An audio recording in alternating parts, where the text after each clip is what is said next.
Okay, we've gathered our references, but how do we actually put these to good use in our written assignment? With our Zotero library left open in the background, let's now head over to an essay that I'm working on in Microsoft Word. When you install Zotero, it also automatically installs an add-in for Word, which means we now have this handy Zotero tab on our ribbon. But before we go any further, we need to ensure Zotero is using the right citation style for our course. So first up, click the Document Preferences button, and up pops this window listing some commonly used styles. If the one you need is listed, great, just select it, hit OK, and you're all set. But if it's not, you need to click Manage Styles. And you're probably wondering where the window has disappeared to. For some reason, it opens these preferences up behind Word. But you can either minimize Word for a moment, or click on the Zotero icon on your taskbar to reveal it. In this window, you can choose to remove those styles you won't be using, but more importantly, you can click just here to get additional styles. And here, I'll search for the style I'm after, which is Harvard. I'm then going to pick the one specific to Anglia Ruskin University. Great. We just need to click once again on Document Preferences to set it as my default citation style, and that will remain unless I need to change it to a different one. So that's the boring stuff out of the way.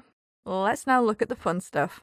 We'll start by adding a citation, and don't forget, you need to have your Zotero library open in the background for this. So let's place the cursor where we want our citation to go. So I'll put it just after this quotation, but before the full stop. Then click the Add Edit Citation button, which brings up this search bar.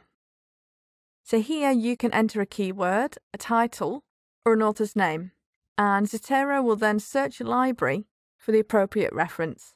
Simply click on the reference you're looking for. Here I've just the one result coming up. To add a page number, you click once on the citation, and in this window, you'll find a page number field just here.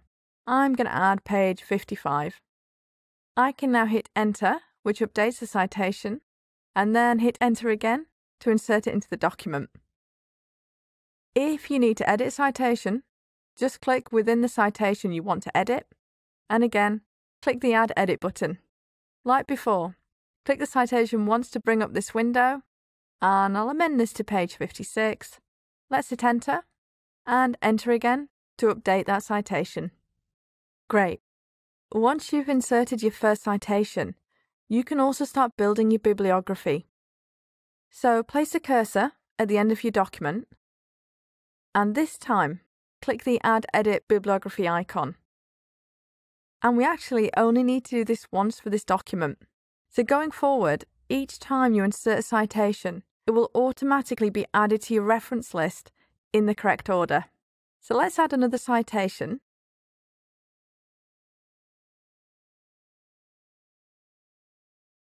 And notice now that reference is now reflected in our bibliography.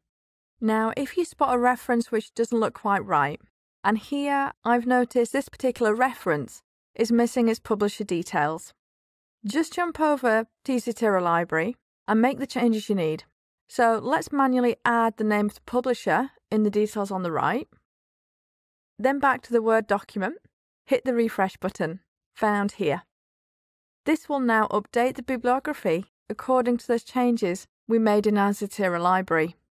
Finally, there may be sources you want to reference which haven't been cited within the essay.